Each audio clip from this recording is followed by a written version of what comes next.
Segunda área em que eu acho que a gente precisa de correção, segundo erro equívoco, é um equívoco mais terminológico. Tá? Não tem a ver tanto com a teologia, até porque tem muitas pessoas que vão mencionar o que eu vou citar aqui, mas que tem boa teologia, ao meu ver são muito coerentes em várias áreas, mas usam uma terminologia que eu acho que não é a mais feliz. Eu acho que ela é imprecisa. E você já deve ter ouvido ela antes. Quando as pessoas querem falar sobre um poder que vem ao pregador, quase sempre elas usam a palavra unção. Unção, tá?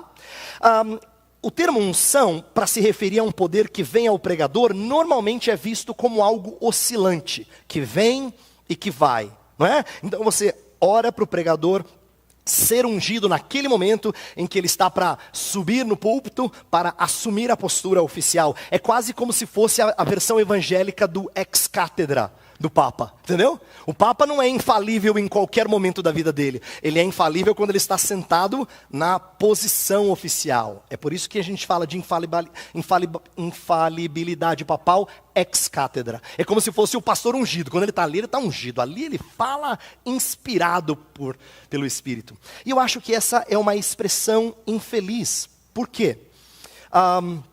Primeiro porque a gente tende a pensar que alguns pregadores são mais poderosos do que outros.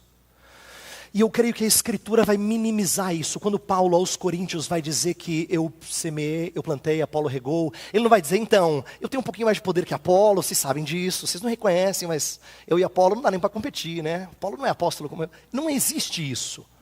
Então, Paulo não permite em 1 Coríntios que a gente conclua que haja níveis de poder. Pregador tal, esse é bem ungido. Aquele lá tem uma unçãozinha assim, meia boca. Né? Ele não permite esse tipo de linguagem. Essa é uma linguagem que fere a ideia da unção. Unção, inclusive, no Novo Testamento, não é algo que alguns cristãos têm e outros não. Embora a palavra unção seja usada muitas vezes para o aspecto miraculoso de Jesus Cristo, aquilo que é feito para cura, né? Isso é mencionado em outros lugares. Um dos textos que eu creio que sejam mais chaves para a ideia de pregação é o que é dito sobre unção em 1 João 2. Lá fala assim, vós tendes a unção do santo. E uma das coisas mais interessantes que diz em 1 João 2, sobre unção, que contrapõe a esse conceito que a gente tem de unção, lá fala que a unção permanece em vós. Unção não é um negócio que entra, sai, domingo após domingo.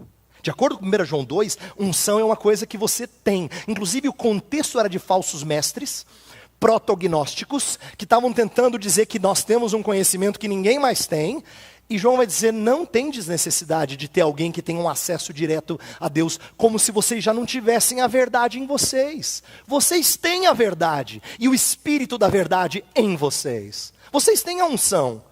Por isso que ele fala, não tendes necessidade de que alguém vos ensine. Ele não está falando da ausência de mestres, ele está falando de pessoas que se colocam numa posição de ter um conhecimento que ninguém mais tem. Ele vai dizer, não, vocês têm essa unção. Então veja que em 1 João, ele está mostrando que as pessoas são igualadas quando o assunto é unção, e não distinguidas. Unção não é para dizer, você tem mais que eu. Unção é para dizer, é o que todos nós temos, versus o falso ensino de mestres espúrios.